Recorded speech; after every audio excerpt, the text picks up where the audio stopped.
feel like I rush into the beginning of every single one of these videos. Uh, Such as life, coming back from travel, rushing to get coffee before we get started, rushing to get the pulled pork on the smoker for that to run all day. 6:30 in the morning here, so that is going to be a nice long cook. Good morning, Stone Triangle Studios. Wayne, good evening, mate. Welcome along. Boy, where are we going to start today? I felt like it was a really busy week, and then I was like, what do I want to talk about today? I had intended to blog other things, and I just didn't get around to it. That will be a next week thing, though. What did I put on the list? Where am I? What day is it? It is a Friday morning, over on my corner of the world. And I got back yesterday, Arvo. Last week I did this video early. I did it on Thursday because I was about to head off on travels, which is certainly one of the things I want to talk about today because it was fascinating. It was really interesting, and a few things just really crystallized in my mind. Tony, evening. Nick 007, a balmy 25 degrees in England. Well, it is winter at the moment. I joke. I know. You're on the other side. What are we? Today, we were meant to have our coldest day I think I've ever seen. In fact, it's looking like tomorrow. Now, when I say coldest, this is the Gold Coast. Tomorrow is still forecast for a low of 5. 5 degrees. I need to do it 5 degrees. High of 23, though, Celsius tomorrow. When we, this time of year, when we have the really clear days, it feels like without cloud cover, there's no insulation. And you get a combination of these cold, by our standards, mornings, and then it heats up and it's really nice. So let me see, what are we at the moment? We're 9.7 now. Geez, frosty. James is here. G'day, James. I never received my email when I tried to sign up last week. Tried a couple of times. To Have I Been Pwned, or to my blog post, or to something else? Let me know. We can fix this. Stone Triangle Studios. I got over 25 of my emails pwned in the Cutout Pro League. I changed my password, but is there anything else I should do? Probably not. I think that was it. I think that was about all that was in there, wasn't it? Email addresses, passwords, and other stuff you probably can't change even if it was. James says, have I been pwned? James, drop me a DM, mate, with your email address. I'll go to SendGrid and look it up, and then I'll send you the evidence that SendGrid sent the email and you blocked it somewhere. I half joke, but that is almost always the answer. And then the reason for blocking could be anything from I find some organizations sign up with like security at, but they haven't set the mailbox up and it bounces and then it gets on a suppression list at SendGrid, then it doesn't go again. Or if I've just loaded a big breach and one of the spam lists for reasons that I still don't understand puts me in the naughty corner, then I can't send email for 24 hours. But yeah, send me your email. We'll get to the bottom of it. And maybe just so I got something nice and fresh, just try that again when you DM me the email, and then I'll have a nice recent log to look at. Let's talk about sponsor before we jump into the other things. Sponsor this week, without even looking at it, I know, is 1Password my favorite InfoSec company. Next to Have I Been Pwned? 1Password Extended Access Management. Secure every sign-on for every app on every device. As I have said many times before on this podcast, whatever we call it now, 1Password did enter into a marriage with Collide, a previous long-term sponsor, and of course 1Password being an organization that I've had a love affair with for, I think that's fair, a love affair with for a very long time. So now with that Collide acquisition, pushing out that security to every sign-on is obviously a direction that 1Password is heading. No longer just a place to manage your passwords. Modern security and IT teams need to make sure every identity, device, and application is secure. Only 1Password Extended Access Management, XAM, which I assume is ZAM. I've not heard anyone pronounce this yet. Let's call it ZAM because it sounds cool. Checks every box. Go and get a demo. Big thanks to 1Password for their ongoing love and support. Stone Triangle, there hasn't been any new leaks in about a week, hasn't there, other than MSpy. I will talk about MSpy. I think it was MSpy the last one I loaded. I do have a constant backlog. I will say that much. And I need to balance that with making the barbecue and having a life as well. Yeah, M-Spy was the last one. That's definitely on the agenda for today. We'll talk about that. I'll share some of the things I tweeted and some of the things I haven't tweeted that are maybe a bit more candid in my views. James is trying again. Good on you. Sunshine Studio says, except the Disney leak. But I'm a bit, oh, now, interesting. Yeah, where are we at with the Disney leak? So, totally off script now. The Disney leak is allegedly 1.1 terabytes worth of internal Slack channel. Those terabytes terabyte and a bit, consisting of a combination of the text in the Slack channel and a very large number of files, which appear to be mostly images. This was a non-trivial exercise, particularly while I was traveling. So that data did get socialized fairly extensively. I have pulled that into a VM. I'm just looking at the analysis at the moment. Because there are a very large number of JSON files that end up very large, I'm running the open source email extractor tool over it. It looks like a couple of 100,000 email addresses found in that Slack channel. Now, that I don't think is yet a distinct count, so it might be much less than that. I don't know what those addresses are. I don't know whether they're like auto-generated things or junk that's caught up because it matches a regex of email. I don't know if this is anything useful for Have I Been Pwned. I know it's embarrassing for Disney. I haven't actually seen any press on a statement from them as yet. If anyone has that, please let me know. Evening, Christian. Welcome. Yeah, so Disney's out there. There's a lot of stuff that has popped up just this week in the public domain that has been tweeted on public forums. Disney is one of them. What else are we looking at? Trello apparently had a 15 million email address leak, which is what they had earlier this year based on scraping. And I put that in Have I Been Pwned. I've just been waiting till I get home to see if this is the same as that or whether it's something new. And if it is new and it's the same number, do I load it or not? Because that could just be noisy. So I've got to work that out. What else is on my list here? That one, can't talk about that one. We'll come back to that. That other one, can't talk about that other one.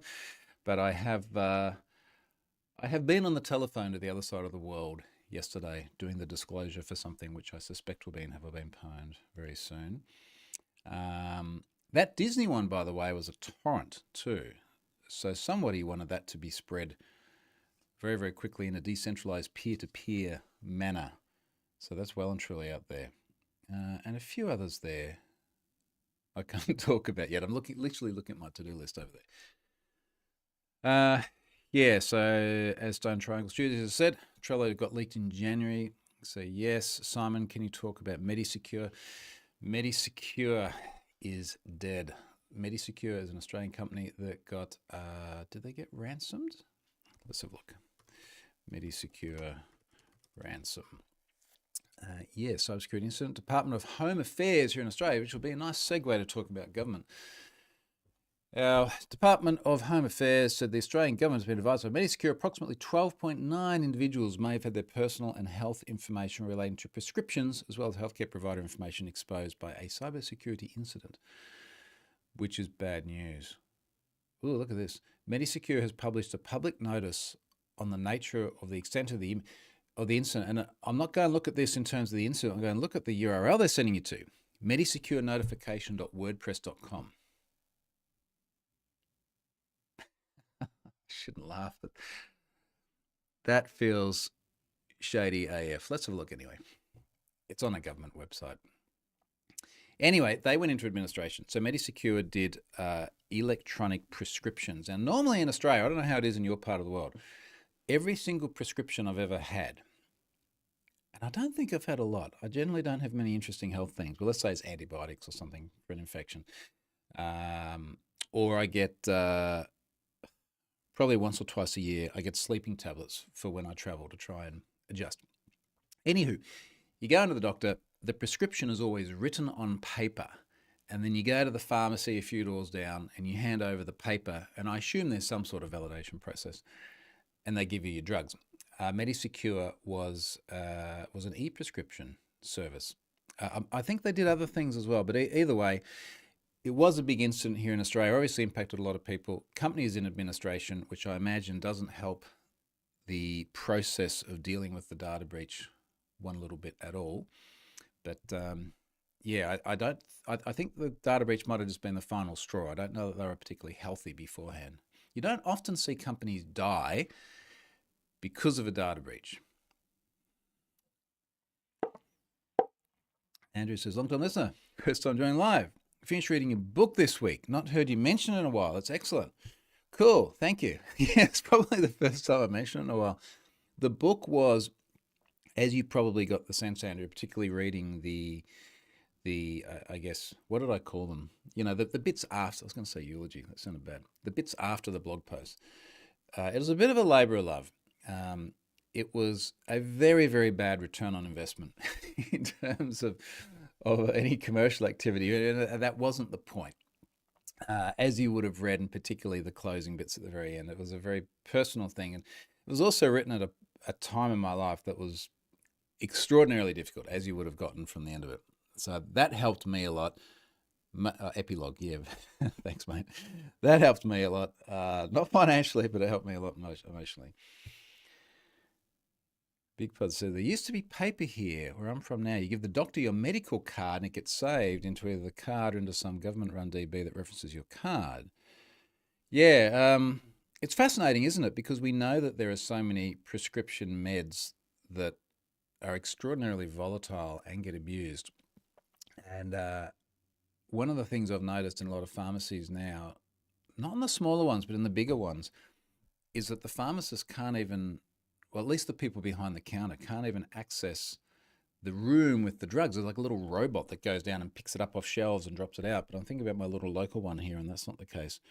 So I'm curious, actually. I wonder how they do fraud detection and so on. Who knows?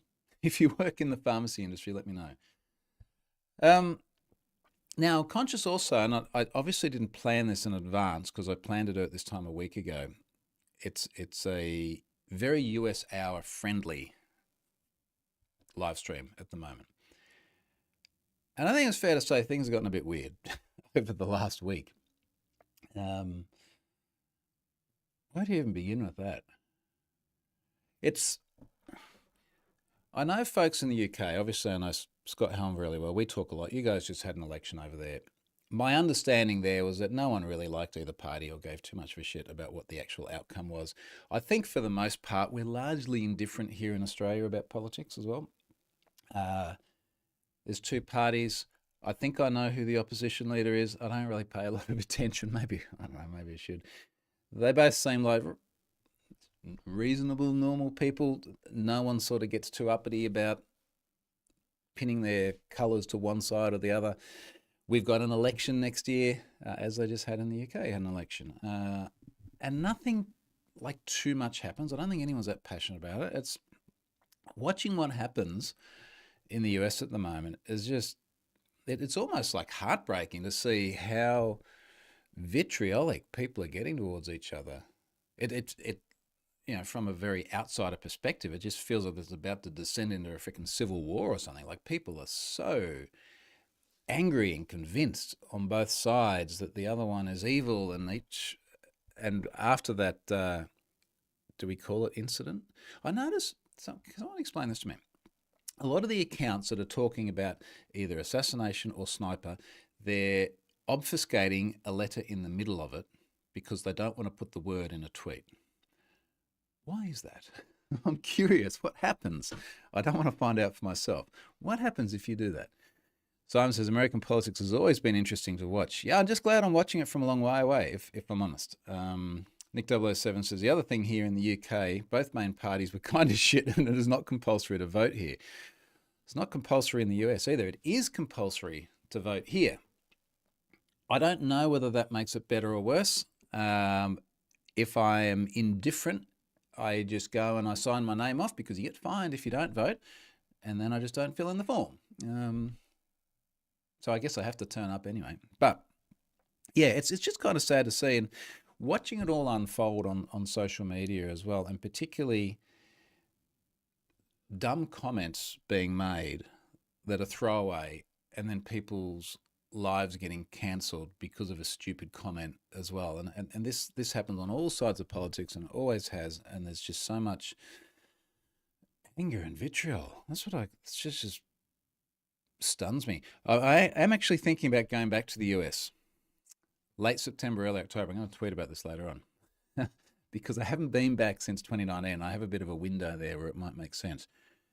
But then I'm like, is that really a good time? Halloween's coming up. That's kind of fun in America. I've been there during Halloween before, but all the other stuff, I don't know. I don't know. Maybe not.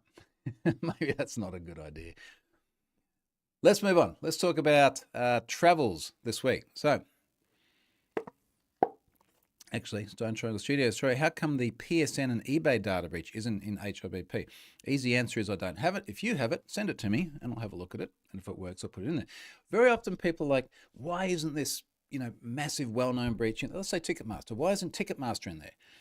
Because I don't have it. I can only load data that is in some degree of circulation where it ends up in my inbox.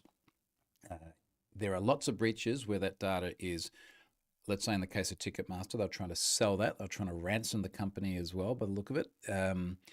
They don't want to spread that around just yet because they're trying to make money out of it. It is a business for the criminals. That may change at some time. We've seen lots of data breaches that happen that are monetized, and then later on the data turns up. And sometimes it can be years. Dropbox and LinkedIn. 2012 data breaches, the data appears in 2016. So for those other incidents, I don't know.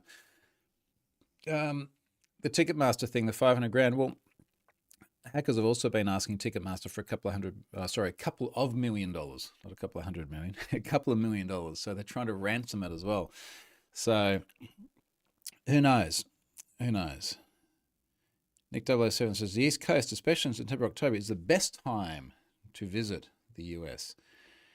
We, Charlotte and I, we did start looking at even where we've got connections with governments using Have I Been Pwned and going, look, are there places that would be good to visit to see them that would also be really nice? And we're like, Jamaica. Jamaica would probably be really. Jamaican government is on Have I Been Pwned. So. Speaking of governments, let's get into the interesting bits here. So we were away in fact, we're in Melbourne for a couple of days and in Canberra for a couple of days. Now, if you're from other parts of the world, Melbourne is down the very bottom. It's kind of the cold bit. They've got good coffee. They think it's very cultural. We go there sometimes. I'll leave it at that. Canberra is like our Washington, D.C. It is the capital. Canberra is kind of in the middle of nowhere between Melbourne and Sydney. And apparently back in the day, that was a deliberate decision to put the capital not near the two biggest cities in the country, put them somewhere in the middle, because that will give it a little bit more independence. But it means it's near our snow country. 2 hours drive. Yeah, we do have snow in Australia. 2 hours drive from Canberra. It is a very, very government-centric place. That's where our Parliament House is. That's where Parliament meets. That's where it seems a lot of politicians don't live, but then they travel in when they're sitting or whatever the correct term is. So we spent that time doing a bunch of things related to Have I Been Pwned? And that involved a bunch of things we're doing to shore up our legal and privacy bits and pieces, which is not fun, but is necessary. So we continue to work on that. That is a never-ending and very expensive exercise, as well as spending some time with let's say that the people making the decisions about how we do things like data privacy. And it is fascinating to have discussions with different agencies and different areas of Parliament about the data breach scene in Australia and privacy and some of the reforms we're going through. Now, again, for folks overseas, I know all the Aussies know this, over the last 2 years, we have had an unprecedented number of really, really high-profile data breaches. MediSecure, we just spoke about before, that's kind of at the tail end. This all began in September 2022 with Optus, our second largest telco, where someone found an enumerable API they could literally just change a phone number on. Now, phone numbers are great to enumerate because you can just keep adding one. It's very, very easy. So someone enumerated a whole bunch of data out there, about half of the country's worth of data. Driver's license data. which meant that it's identity data, it's government issued IDs. We had people queued up around main roads offices to go and change their driver's licenses. The government got very involved. We had a cybersecurity minister put in place just before that, our first cybersecurity minister, Claire O'Neill, who has won herself much fandom, I think, in the way she's responded to these various incidents. Optus, for example, Optus CEO came out and said, this is a very sophisticated attack. API, we just keep adding one. And our Minister for Cybersecurity, I'll paraphrase here, but she called bullshit on that very publicly. And we were all like, yeah, good stuff. Good on you, Claire. So that was good. The response was good. We then had Medibank, our largest private health insurer, got ransomware. Very, very high profile incident because we had attackers start to dump a list of people that had abortions. Like that was the first thing they started dumping after the government, or rather Medibank, clearly wasn't going to give them any money. We had a list of celebrities and then a list of people with drug and alcohol addictions, and just the most heinous behaviour targeted at the most vulnerable people to try and inflict as much pain as possible and clearly send a message to the next company that doesn't want to pay the ransom. We had Latitude Financial at the beginning of 2023, a data breach I was in because sometime in the 90s, I had a loan, it must have been a car loan or something like that. And it was that long ago that the data breach notice they sent last year was in the mail to my parents' house that I haven't lived in since the 90s, and Mum and Dad came over here and literally handed me the letter to say you've been pwned. Well, they use a different word, but you get the idea. So those have been massive. And since then, we've had all sorts of other things that have now caught the attention of our cybersecurity minister, and we've also got a cybersecurity coordinator. What's the right word? Anyway, Michelle McGuinness, a professional, I don't know if professional soldier is the right word, a lady from the military whose sole purpose it is to try and coordinate all of the different bits and pieces that have to move around data breaches that impact an entire country. So Australia has set this goal to be the most cyber secure nation in the world by 2030. And I did ask some people whilst I was traveling, how do you measure that? And I think that the general response was, look, it's not something you can ever really measure, but we'll have a good sense of it as we get there. And certainly it seems like we're going in a good direction. So I spent a lot of time talking to folks in government about that. I did tweet some really nice things I got, actually, with my time at the AFP. So AFP is our Australian Federal Police. They're like our FBI, like our NCA in the UK, if you like. And I got some challenge coins. And I want to talk about challenge coins immediately after this. This is a good segue. So challenge coins, these sound really minor, right? And they are. And I'm sure they cost a couple of bucks each to produce, and that's it. But they're super, super cool. And as I've traveled around the world and I've spent time with different law enforcement agencies, you see them all exchanging these challenge coins. The Dutch, for example, I was in Rotterdam in September with the Dutch police, and they have a wall full of all these challenge coins that they've gotten as they've gone around and they've seen different law enforcement agencies. So the AFP gave me this nice one in a little case, and then you pop open the case and you've got, it almost looks like a badge, an Australian Federal Police badge. I'll try and get that to focus, which is really cool. And on the back, if I can get enough light here, it says cybersecurity and risk, knowledge is power, guard it well. So that's pretty cool. And I got another one as well, which is same AFP on that side. Cybersecurity Resilience Program. And in the time I spent in Canberra, I just got a really, really, I guess, good idea of the sorts of efforts and resources that go into fighting crime in general. And we saw a bunch of stuff in the time with the AFP, which made me a proud Aussie. I think that's the term I used at the time. When you see how much effort our law enforcement agencies put into protecting us in general. And then as it relates to the cyber things, I've been public before about the use of many governments, including our Australian government, about the use of Have I Been Pwned to look at things like data breaches that impact government domains.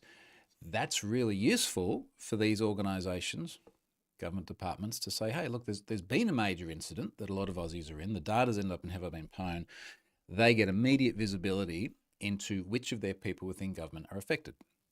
Super useful stuff. And very often as well, it's not just people that are in, let's say, little government departments. It's things like ministers of parliament.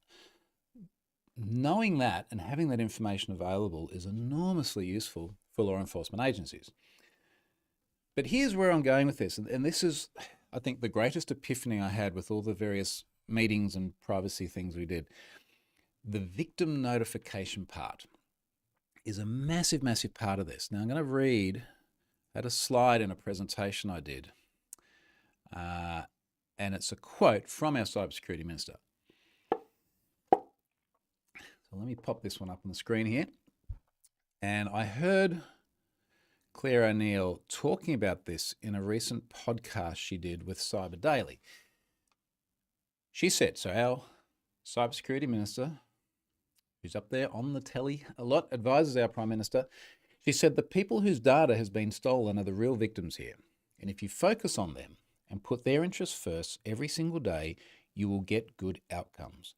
Your customers and your clients will be respectful of it, and the Australian government will applaud you for it.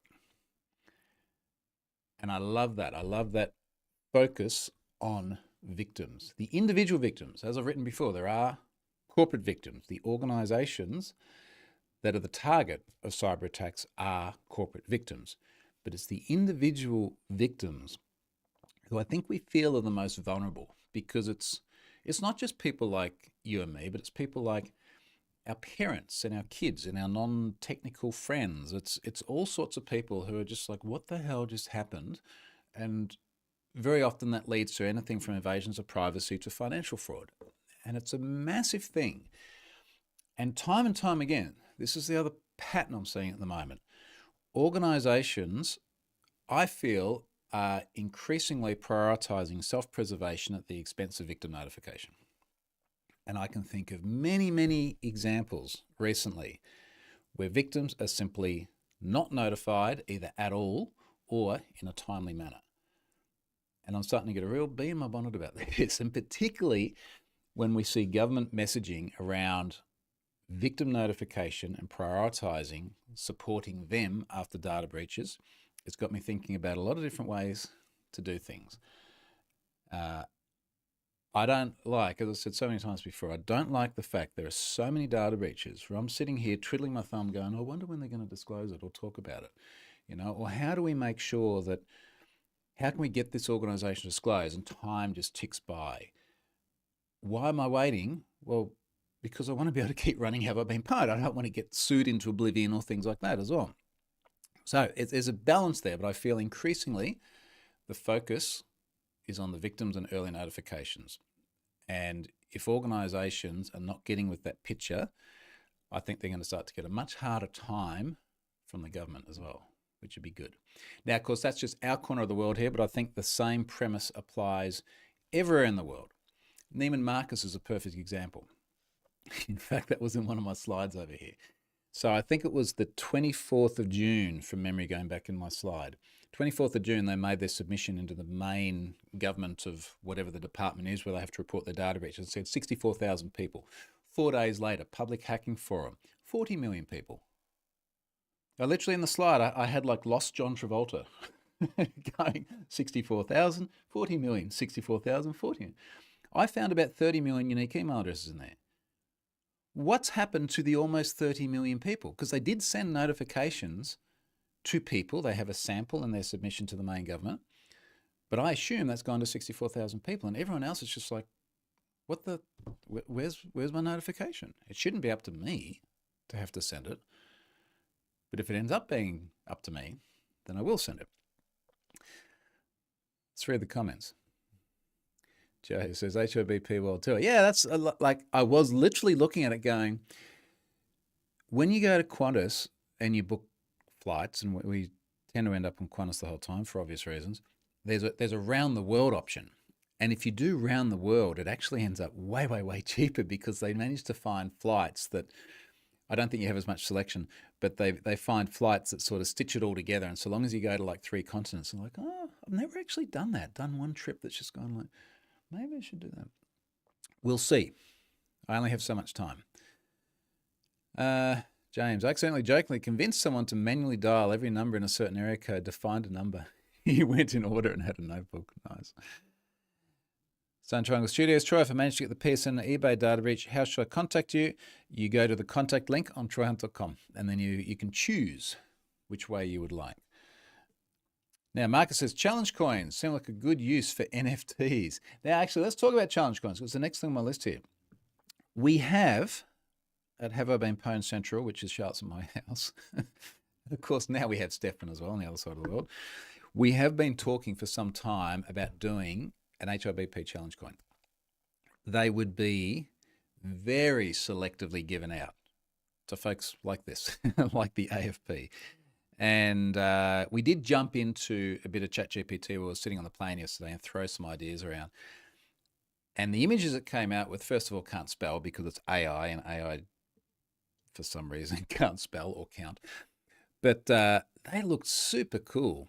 And we started playing around with different ideas. And we have to do this. We have to put the time aside to do the HIBP challenge coin. And my thinking is it will be given to people that we see in person that have played some significant role in the info security landscape as it relates to data breaches. So clearly law enforcement agencies, maybe other InfoSec organizations that have made a positive impact, maybe different organizations we've worked with in the wake of a data breach. You know, if there's many companies that are, I don't know if happy is the right word, happy to talk to me about a data breach, but work well and do the right thing and put the victims first. I think they deserve a coin. Stefan is here. Speaker Stefan, good evening. Joe says, hopefully positive change in coming UK law soon with Cyber Resilience Bill. There isn't much detail yet, but there should be a focus on incident response and reporting.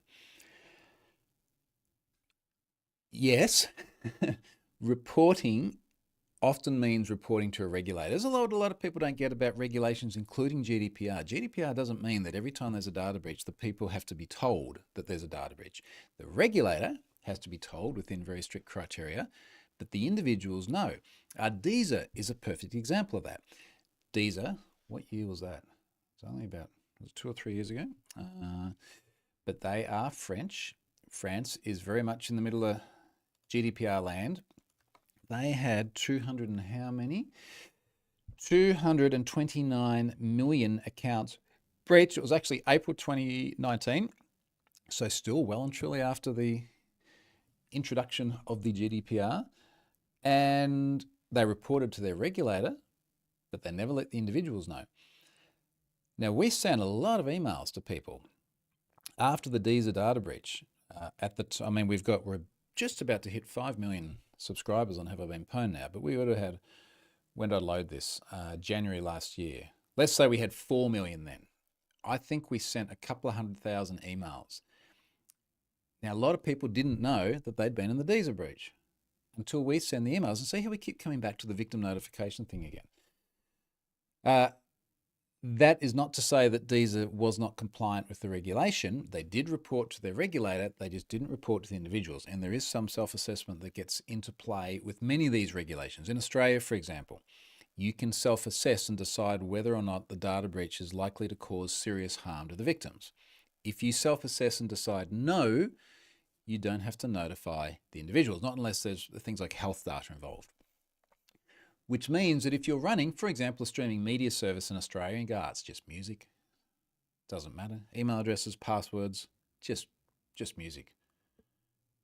Completely neglecting the fact that the email addresses and passwords you've just leaked are the same ones that people use everywhere because people are normal humans. I think a lot of people don't get that. Marcus says, government should not be getting involved in corporate things, even cybersecurity. Let the industry self-regulate. How's that working out so far? Like, it's not. That's the whole problem. When the industry self-regulates, the industry covers a lot of this stuff up. This is why we need these regulations. This is why I think most people are very supportive of pushing for them. It's a question of pushing the right things and finding that balance between not unfairly burdening an organisation. So in Australia, for example, I just mentioned not needing to report to individuals if the self-assessed likelihood of serious harm is low.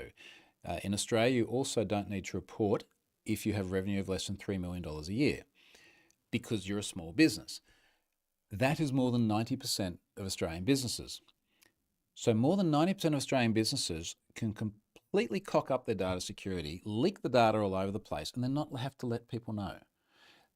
I don't, and again, like the reasoning here is the burden that it places on a small organization.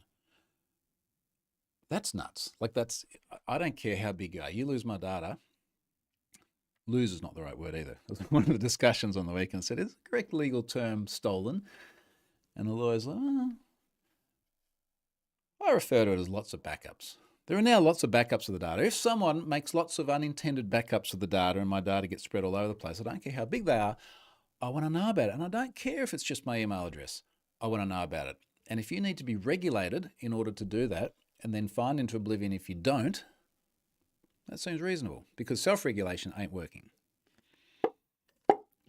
Marcus says if consumers pressure companies enough, they will change. Well, that's not working real well either. The fact that we're sitting here with so many either undisclosed or let's call it underreported data breaches, people do get very upset by this. Do they get upset enough? Don't say storm the Capitol.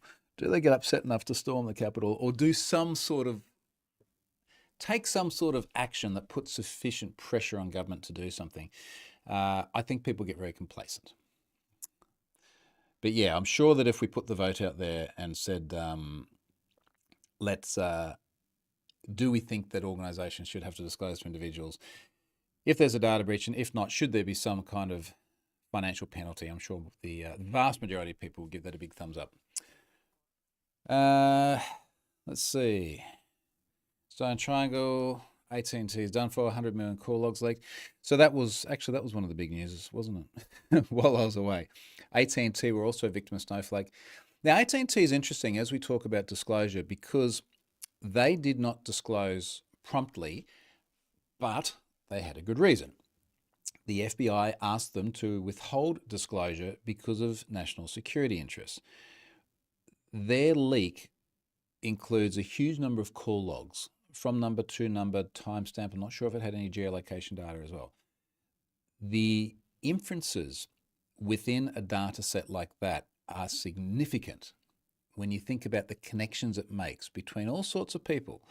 It could be people who, that guy's calling that mistress a lot. Isn't that interesting? Through to why are people within certain security positions, national security positions, communicating with certain other people? Like you can imagine the value of that. That seems like a reasonable case to delay notification, particularly when it's the FBI saying, can you please delay notification? It'll be interesting to see now that it is in the public domain. News of it is in the public domain. I don't think the data is. Apparently they paid like $375,000 in order to have the data deleted, which sounds cheap, doesn't it? Like if you've got call data for a significant portion of the US population, and it's so important that the FBI says, please don't talk about this for a few months while we figure out what to do. 375 grand is cheap. I mean, geez, they want $2 million just for Ticketmaster. Anyway, that's that one. Simon says, how many notify emails registered in HIBP? 4,926,950. I've got that little metric that sits on my desk. I've blogged about this before. Every time someone registers, it ticks over. So yes, almost 5 million. Joe says, at the moment, the focus on reporting to Gov to improve visibility on incidents, but now might be the time to reach out to friendly civil servants in your contact book to try. Banging the drum for victim notification. Yep. I think this is sort of where we are. We really are expecting prompt, transparent victim notification. And it is multidimensional too. It's not just about notifying them quickly. It's about giving them useful, actionable information, not sugarcoating the breach. Stone Triangle says, does Cybernews Data Leak Checker use the HIBP API? If they do, they will most likely have to attribute it. But I mean, it's pretty easy to check. Go and check like test@example.com and see if the results match up on both. Simon thought it would be much more than that. Now, Simon, when I say 5 million, this is people that have come to Have I Been Paying, gone to Notify, put in their email address, gotten an email, clicked on the link in the email and double opted in. The number of unique email addresses in Have I Been Pwned from data breaches is nearly 6 billion, which is a lot more than that. And Steph makes a good point. He says that doesn't include domain notifications. So, and to be clear as well, this is 5 million individual email addresses that we're looking for in data breaches. We've sent many more notifications than that. And as Stefan said, there's also a bunch of people that are monitoring domains. And I think that's in the hundreds of thousands. I don't have an exact figure off the top of my head. Okay, last thing. This was flagged a little bit earlier on. We knew this was coming. mSpy. Now, geez, where do we even begin with this? Let's just begin on their website. I'll try and start nice, and we'll see how downhill it goes. mSpy, the best phone tracker for parental control. #1 choice in Australia. There is an asterisk after that. And you may be wondering, why would you put an asterisk after the #1 choice in Australia? Well, if you scroll down all the way to the bottom, all the way, where is it? Where is that asterisk? Disclaimer. The statement, #1 choice in Australia, is based solely on our subjective opinion and not backed up by any market research. You dickheads. I can't get any further than this without starting to chuck them under the bus. This is ridiculous. Like, to lead with a statement like that. The #1 choice in Australia, we think. It's almost like, I hope my kids say that I am the best father in the world. We think. Own subjective opinion. My wife definitely thinks I'm the best husband in the world. She thinks. Her subjective opinion.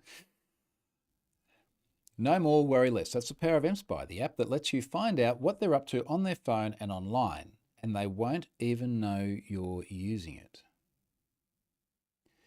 Now, this is where it gets interesting. Lets you find out what they're up to. Now, who is they?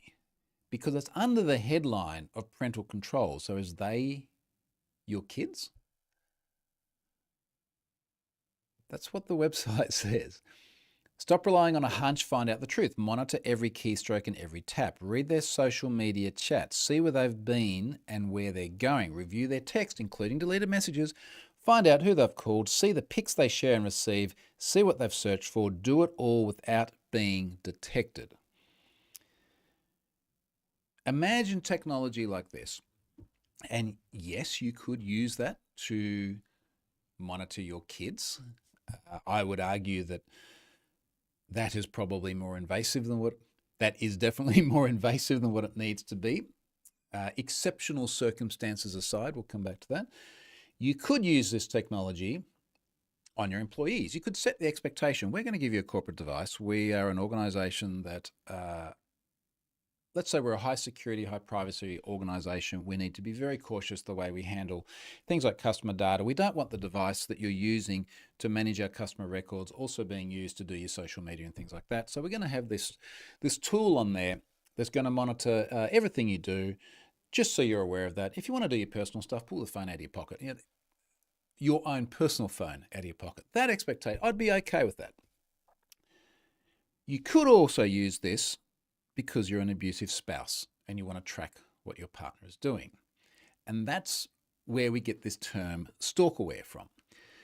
And the term stalkerware is consistently used across different monitoring applications. I was trying to pick the right word there, monitoring applications.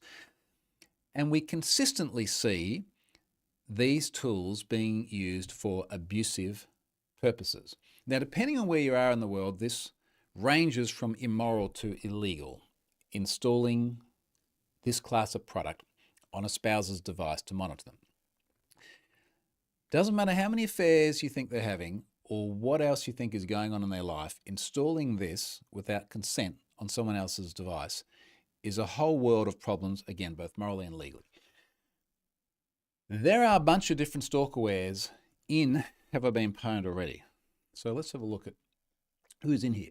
mSpy is definitely in there from before, let alone now. Let's just look at spyware.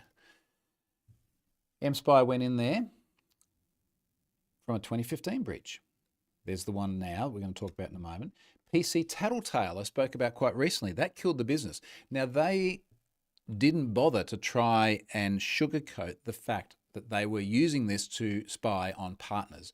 The CEO, founder, whoever he was, literally had videos out there talking about how to find out the truth by installing this on your partner's device. SpyPhone, same thing. SpyPhone since has had the ban hammer from the FTC in the US. They are not allowed to run their things there anymore. That was 2018. Maybe I used the word stalkerware. I'm sure there's another one in here as well. Retina X. Stalkerware is the right word. Retina X, same sort of thing. All of these products require physical access to the device to install their product on. I think there's one or two that can do it just with iCloud access as well. But of course, iCloud access often means you need the second factor, which is the device. So we're back to having physical access again. They then run surreptitiously on the device and capture all the sorts of things we spoke about just before. Now, recently, someone reached out to me and pointed me, I'm going to be very, very cautious about what I say here because I do not want to redistribute this, pointed me to a resource that described this incident in some detail on the clear web, not the dark web.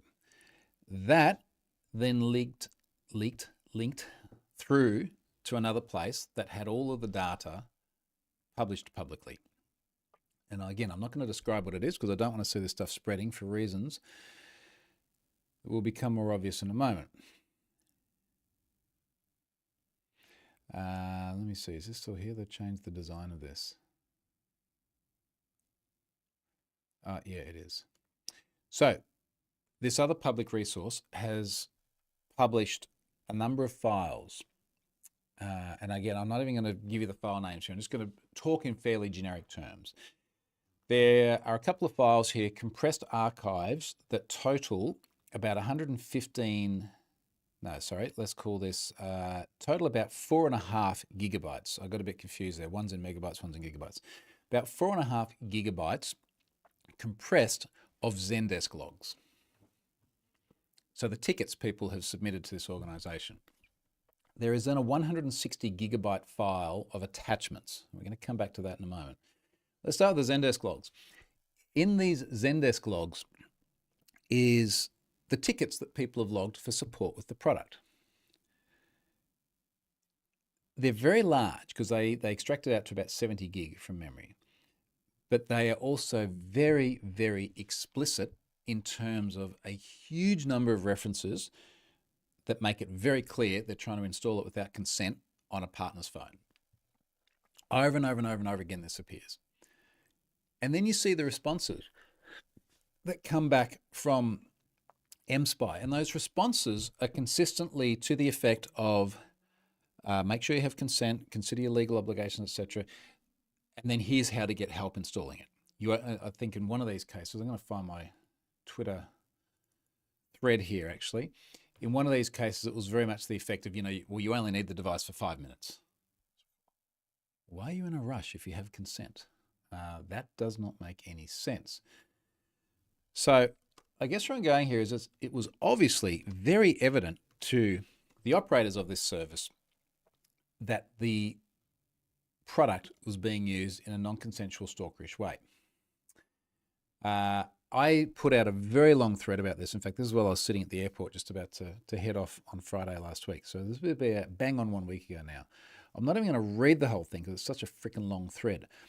But there are so many examples in here of people trying to install it on partners' devices. Now, I've just got a snippet here of a few, and I'm just going to read some of them out. So this is what's in the tickets. I want to track my husband's phone, but he's in Australia, and he's in Austria, different place, and I'm in Thailand. Another one. I don't know how to use this. I'm trying to read my wife's deleted texts. Another one, I've paid for 3 months subscription but can't place on my husband's phone until I'm sure it's undetectable. Does that sound consensual? Another one, the reason why I want to track other phone because my wife, she always go at night and I don't know where she is and with. Last one. Last one I'm going to read. There's a lot more on this thread. I'll put it in the notes later on. My husband has been very privately social on internet. He denies it. And I've been one step behind, too late to see needed proof. Now we've ended up with private network on our computer. I know it's him. I just need the evidence before I file divorce. Now, what sort of makes this especially messy is mSpy is run by a company called BrainStack, Ukraine-based company, BrainStack. They have not been very good at returning calls. So I was conscious that this was going to be one of these ones where I can't just like send a disclosure notice and go, hey guys, by the way, were you aware? So I communicated a bunch with Zach Whitaker from TechCrunch. I've had many discussions with Zach over many data breaches over many years. Zach is a top-notch InfoSec journo. He attempted to reach out to them. Now, what's the response he got from this? When contacted by TechCrunch, 2 BrainStack employees confirmed their names as they were found in leaked records, but declined to discuss their work with BrainStack. So Zach's just trying to establish that BrainStack is the company running mSpy and that the people in the breach on BrainStack emails are actually, they're doing support. BrainStack chief executive, I'm not even going to try and pronounce that name, sorry, and senior executive, someone else, did not respond to multiple emails requesting comment prior to publication. Instead, a BrainStack representative who did not provide their name did not dispute our reporting, but decided to provide answers to a list of questions for the company's executives. It's not clear how mSpy's Zendesk instance was compromised, yada, yada, yada, yada. So they're arguably are they a privacy company when they're there to kind of violate privacy? I don't know. They're an InfoSec company. They clearly don't want to respond. They clearly don't want to acknowledge this. Interesting fact, Google mSpy data breach. We'll see if this still works. mSpy data breach, the #1 result that I get is a page on mSpy that says, is mSpy safe to use in 2024? Revealing myths about data. And then the actual web page says something different. How safe is mSpy? Don't believe everything you hear about the mSpy data leak. And then it goes on. Now this was updated in January this year. So clearly before this latest incident. But it goes on to all this stuff about how freaking safe this product is. mSpy is safe to use as there were no critical data leaks and no other information was disclosed on the internet. Let's talk about nude selfies. The attachments file, which expanded out, so that was, what did I say? It was about 114 gig. Let's see, I've still got it open over here, don't I? Still got the web page open, 160 gig compressed. That extracted out, I think, to a total of about 100,000 image files. Now that's just PNGs and JPEGs. PNGs are typically screen grabs, loads of screen grabs of banking info. And also loads of JPEG photos of partially obfuscated credit cards. The impression I got from this, and particularly reading through the Zendesk logs, is a lot of people are asking for refunds. And my assumption is that these photos were from people applying for refunds and proving that they own the payment card that was used or something to that effect. Don't quote me on that. It just wasn't clear. And of course, because they won't respond to emails, we don't have a position on that from them. I don't know why there are so many nude selfies. It was predominantly women on the whole spectrum of compromising nude selfies. Use your imagination. I'm not sure why they sat in there next to Zendesk ticket logs because they don't sound like the sort of thing you'd put there. My original assumption, and again, we don't have anything from them to actually contextualize this, is that this is spyware. It runs on devices. Its value proposition is literally to capture things that are on devices and put them up in the cloud so some other sleazy party can go and look at it. Are they from compromised devices and people who've taken these photos with the expectation of privacy, have unknowingly had the stalkerware running their device, and it's taken the photos and it's put them up in the cloud. And now not only is it visible to obviously mSpy themselves, but anyone who goes and downloads this now very broadly circulating breach corpus. What I do know is I haven't sent any disclosure notices to people, because as soon as that happens, particularly for a corpus of about 2.5 million email addresses, people would pop up and send them to me as well. And I have not seen any. It just pisses me off. It's not like, why do these things exist? Let's look at the comments. Why do we need these? Joel, mSpy. I've never heard of them before. Yeah, unfortunately I have many times. James also says, I told my daughter I could be monitoring everything on her phone and the car. It was like Schrodinger's spyware. I recognize that app now. Sounds like Microsoft Recall. Teasing. At least Microsoft talks about it. I know it has turned into a bit of a mess, but yeah. The discussion with your daughter, like our kids are 12 and 14, and we have exactly this discussion. In fact, I was talking to them specifically about this the other day, and he's explaining exactly what it was. I was like, you got to expect that every single thing you digitize could one day be taken by someone else. And yes, you absolutely deserve privacy, even from us. You know, there are all sorts of built-in native OS tools for parental monitoring and parental control. We're an Apple device family, Apple devices, Windows PCs. The kids are on Apple devices. They're part of our family. We can restrict screen time and things like that. There is no construct within Apple's ecosystem to read their text messages or to look at social media conversations or anything like that. And frankly, nor do we want them. Now, the caveat, which I alluded to just before, is we've got kids who are not worried about with the wrong crowds or drug use or bullying or other things that might give us sufficient concern to want to see what is on their devices. They're also of an age where we could probably still sit down with them and go, hey, show us the device, if we were genuinely worried about their safety. But as soon as you create a paradigm, regardless of the child's age, or the spouse's age in this case, where you capture information from the device and you put it up on a third-party cloud provider, or even if you put it up on any cloud provider, even if it was Apple Cloud, and you made those messages and things available to other people, the erosion of not just the privacy but the security of that data is irreversible. And clearly in this case, so much of that data has been captured and then dumped publicly. Now, again, just to be clear, other than the nude selfies, which I still can't quite explain, this looks like it's come from Zendesk. I don't think it's a vulnerability with Zendesk at all. We use Zendesk for Have I Been Pwned. It does appear to be probably someone's either credentials or API token or whatever it is for Zendesk, which has been exposed and the whole bunch is dumped. But as soon as you start capturing information from devices and putting it up in the cloud, you'd have to work on the expectation that it might one day be seen by people completely different to yourself. And I'd just appeal, if you are a parent, do not run this stuff on your kid's device unless there is some really, really dire need to do it. And I do recognize that there can be dire needs to do it. All right, folks, look, that's been going for almost an hour, so I'm going to wrap this up. I'll come back to you next week, still from home next week. I think some of the other data breaches I alluded to that are in the pipeline we'll be able to talk about just then. For the moment, I'm going to go and check on how my pulled pork barbecue is going. Thanks for watching, and come back to you next week.